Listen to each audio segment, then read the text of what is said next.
In this heat, it's probably not a bad thing because, like I said before, big blobs will probably just dry a little quicker.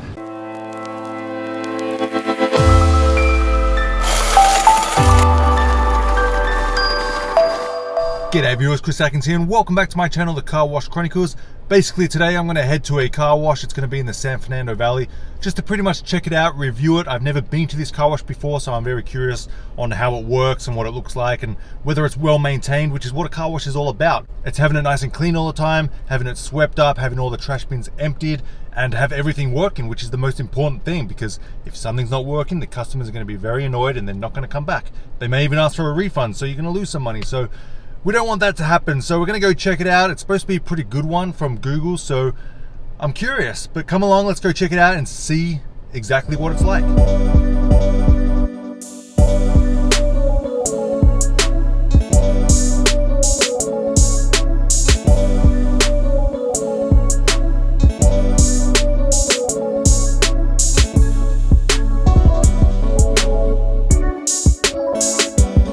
So change of plans, you can see that one was way too busy, all bays were full, there was 2 cars waiting, which is good for them, but bad for me. Obviously I couldn't take up a bay and film, so I'm gonna go to another car wash, we're gonna see what it's like. Might not be as good, hopefully not, so let's go check it out.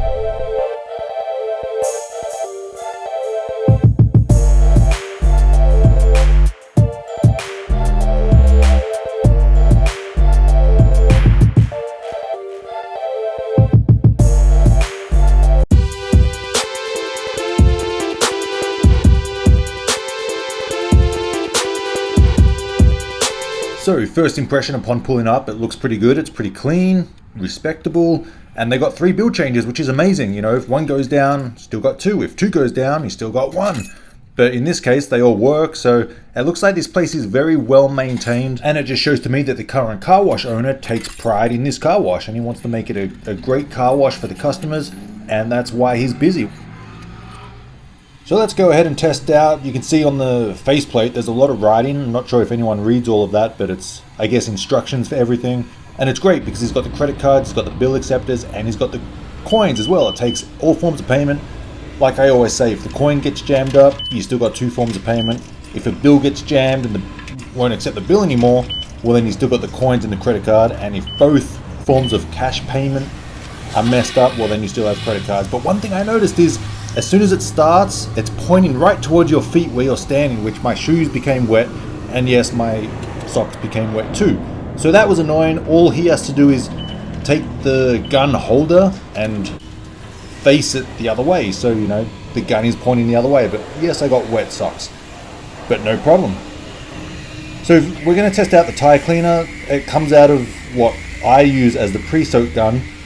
So there's no actual brush to scrub the tires with, you know, which is okay, I guess. A lot of customers probably use the soap brush on the tires, which is not good because then all the grime and gunk and stuff from the tires go on the brush, and then people put it on the body of the car, and that's where people get the bad idea of the soap brush being bad. But we have mat holders, which customers like, but engine, I'm just going to put that on to see how it comes out. It's pretty much the same thing as the tire cleaner, so I'm not going to clean my engine today, but let's check out the pre-soak.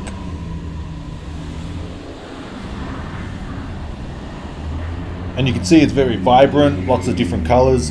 The tire cleaner is a nice green and the pre-soak is a nice bright blue, and it smells actually pretty good. So I think customers like the distinction between everything.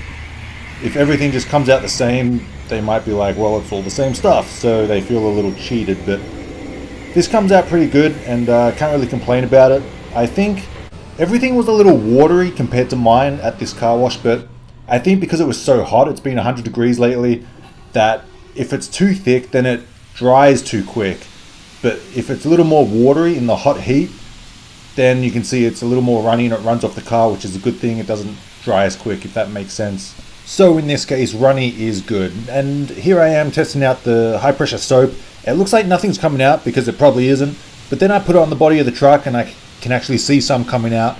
It's not a great amount, you know, you could probably turn that up a little bit, maybe go up a tip size, but it's not really worth complaining about. There's soap coming out and it's good. So let's check out the soap brush, which, you know, is pretty much a staple at car washes.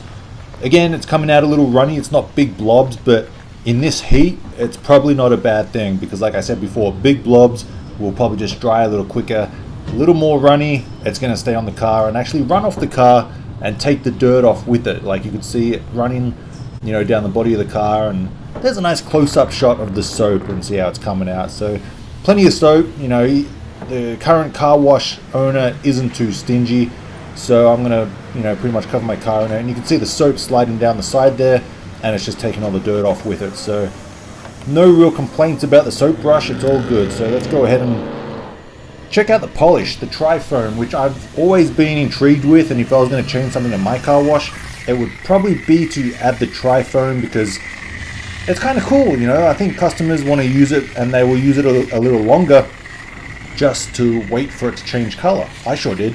So you can see it's kind of like, I guess, whitish here, and then it changes to pink. It's a little pink now, and then it changes to blue. So, you know, it's kind of fun, especially when the kids are there, and it gets really, really nice blue. So it just changes color every probably 15 seconds, and in my opinion, people enjoy that, and they're probably going to use it a little more to wait for it to change color. So let's go ahead and test the Ultra Shield, some sort of wax. It comes out the same gun, so this is a very popular gun that gets used a lot, I'm sure.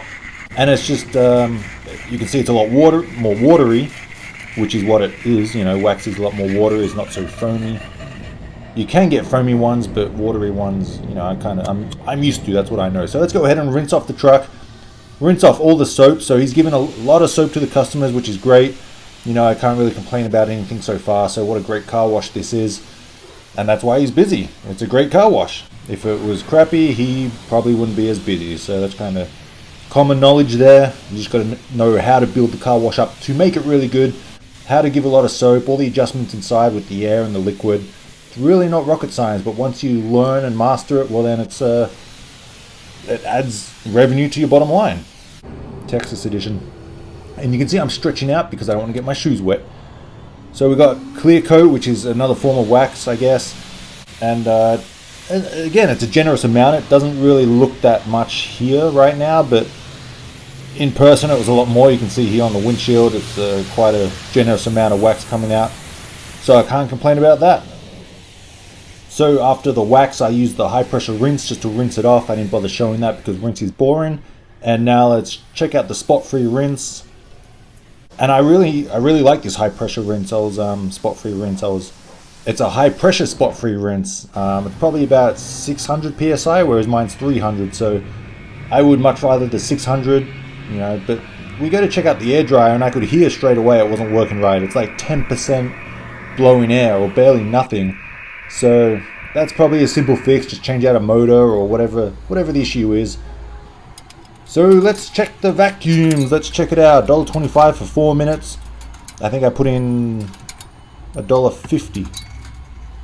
And again, I put the quarters in and I could hear straight away it didn't sound right. It sounded like a motor was down or a fuse was out or something, but it was sucking at about probably, I'd say 40 to 50%. So, you know, again, it's just going through all the vacuums every day, checking them and testing them, and you know, if it doesn't suck at 100%, well then just fix it. It's not that hard, but you know, maybe it just happened and they didn't know about it. But I'm sure whoever's working there is going to test it tomorrow or whenever they get there next and figure it out. It's not sucking that much, and they'll just fix it. So not the biggest deal, but it's a great location. You can see it's packed in the Valley of California, and it's a great car wash. So he's making a lot of money. Good for him. Well, guys, there you have it. That's a result of having a great car wash on a great location. What was it, like 6 bays, and it was packed. It's a Thursday and it's a beautiful sunny day. It's like 80 degrees, which is perfect car washing weather in my opinion. It's not too hot where you don't want to leave the house and just stay in front of the air conditioner, and it's not too cold where you don't want to leave the house in front of the heater. So 80 degrees, it's perfect weather for washing, and you got a great car wash on a great location. You're going to be packed and you're going to make a lot of money. So thumbs up to Denny's Car Wash in the valley somewhere. I don't even know what road it's on, but great car wash. They had all the selections, all the different functions like you saw in the video. I don't need to talk about it anymore. You guys understand. And of course, if you're interested in becoming a self-serve car wash owner, be sure to check out my Car Wash Chronicles entire YouTube channel, where there's probably about 80 videos I think I've done now on how to become a car wash owner.